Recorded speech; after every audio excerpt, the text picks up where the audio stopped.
Welcome back, everybody, to another deep dive. And today we're going to be taking a look at a story that really gets at the heart of family sacrifice.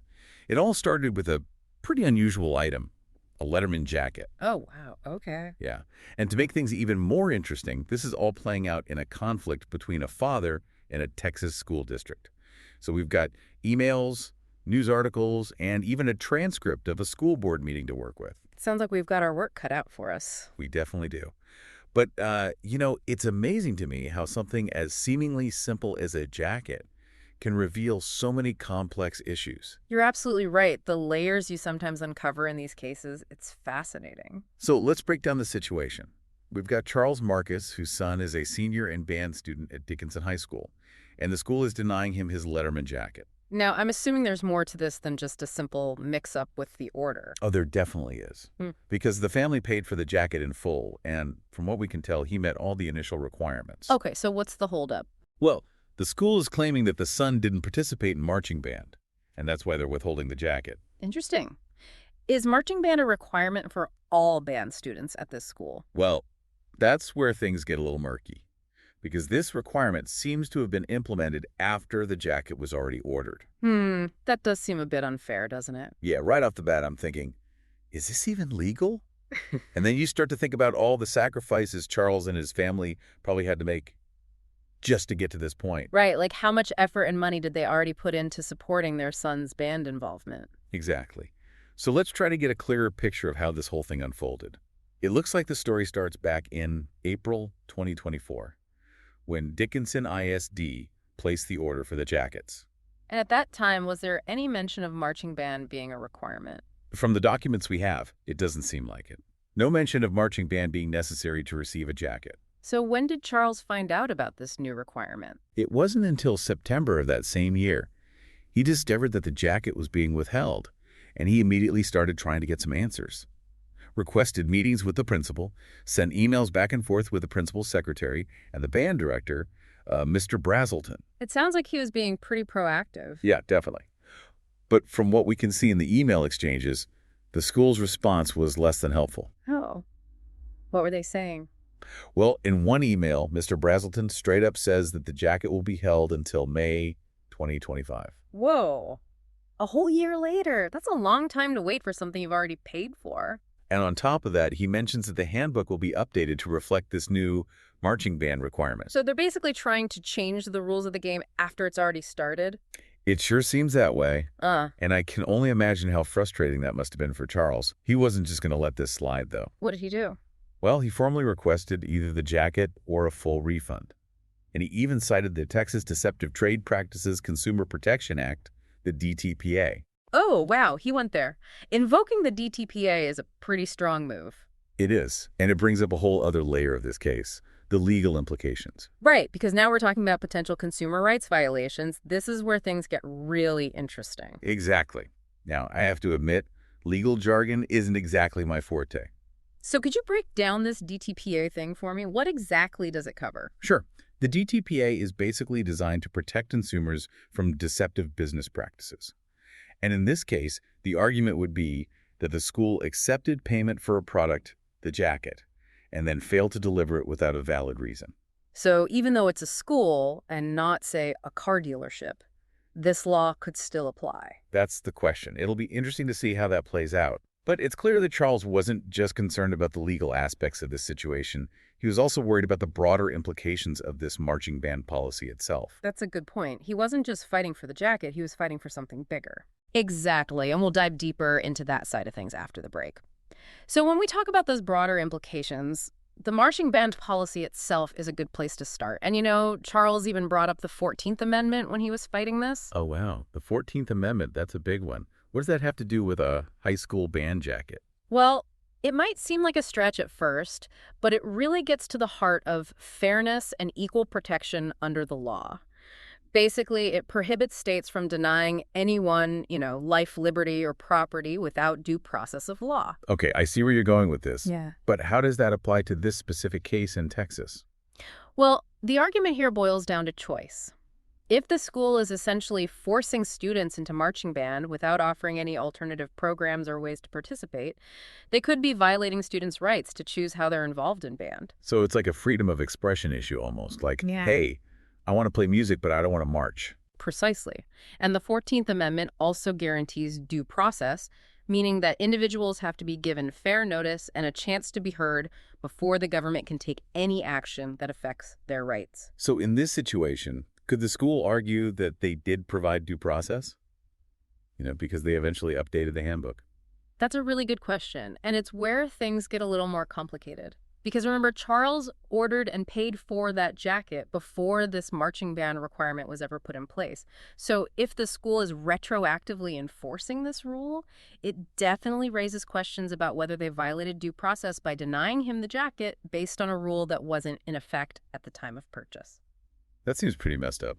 It would be like if you bought a car and then the dealership was like, oh, by the way, you now have to pass a motorcycle driving test before you can take it home. I like that, but that's a perfect analogy. It highlights how unfair it is to suddenly change the rules after someone has already invested time, money, and effort based on the original agreement. Totally. And this case really makes you think about the balance of power between individuals and these big institutions, right? I mean, it's a whole school district. I bet they have a pretty strong legal team. Oh, I'm sure they do. But that doesn't mean individuals should be afraid to challenge them when they believe their rights have been violated. In fact, this case really demonstrates how important it is to speak up and hold these institutions accountable for their actions. Charles's determination is pretty inspiring. It would have been so easy to just accept the school's decision and move on. But he chose to fight for what he believed was right.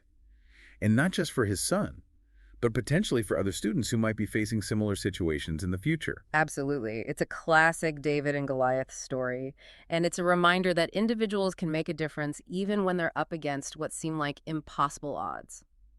I'm curious, have there been any other cases like this, where schools have faced similar challenges related to these retroactive rule changes or withholding something that was already paid for? Well, there have definitely been cases where consumers have successfully sued businesses for similar practices under the DTPA. But whether or not a school district would be considered a seller under the law, that's something that would likely be debated in court. So the legal outcome here is still kind of uncertain. Yeah, it's really hard to predict exactly how a court would rule, but the potential legal arguments are strong, and it'll be fascinating to see how this plays out. This case could set a precedent for how schools all across Texas and maybe even the whole country handle situations like this moving forward. That's a great point. Speaking of precedents, we were talking earlier about Charles's speech at that school board meeting and the sacrifices his family has made throughout all of this. It seems like his fight for the jacket is about way more than just the jacket itself. It's almost like it represents a much bigger fight for fairness and recognition of the struggles that everyday families face. I think you hit the nail on the head with that. The jacket really becomes this symbol of a much larger issue. Exactly. So let's unpack that a little bit. What were some of the things Charles said in his speech that stood out to you in terms of family sacrifice? Well, one of the most powerful things Charles said was when he talked about the other students who've been negatively impacted by this whole marching band policy. Like he mentioned kids who actually quit band altogether because they were forced into marching. And that's a huge loss, not just for those students, but for the whole school community. Yeah, it's almost like the policy backfired, right? Instead of encouraging a love of music, it ended up pushing talented students away. Exactly. And he shared this one anecdote about a young oboe player who had to learn the flute just to participate in band. It really highlights that inflexibility of the system and how it can squash individual passions. Right, and then he brought it back to his own family and all the personal sacrifice that they've had to make. His wife having to give up precious time with their son, who lives in Phoenix, due to court orders, all so he could be in marching band. And he reminded everyone that they're a core family, and that even upgrading the jacket was a financial burden. This is where the jacket really becomes more than just a jacket. It becomes a symbol of all those hidden costs of participation, the economic disparities that exist, and the tough choices families have to make. It makes you wonder how many other families are out there struggling to afford these extracurricular activities. Are we creating a system where only the wealthy can fully participate? It's a really important question to consider, and it goes beyond just finances, too. Charles's speech highlights the emotional toll this all takes. The stress of trying to navigate a system that feels stacked against you, the guilt of maybe pushing your child into something they don't actually want to do, and the frustration of feeling like your voice isn't being heard. Those are very real sacrifices that we don't often talk about. It's a powerful reminder that policies aren't just abstract ideas. They have real-world impacts on people's lives, on families, on their dreams. And Charles's story really pushes us to think critically about the systems we create and the unintended consequences they can have. Are we truly providing equal opportunities for all students? Or are we unintentionally creating barriers based on things like economic status or personal preference? It all circles back to that fundamental question. What are the limits of family sacrifice? When does supporting your child's education become an unreasonable burden?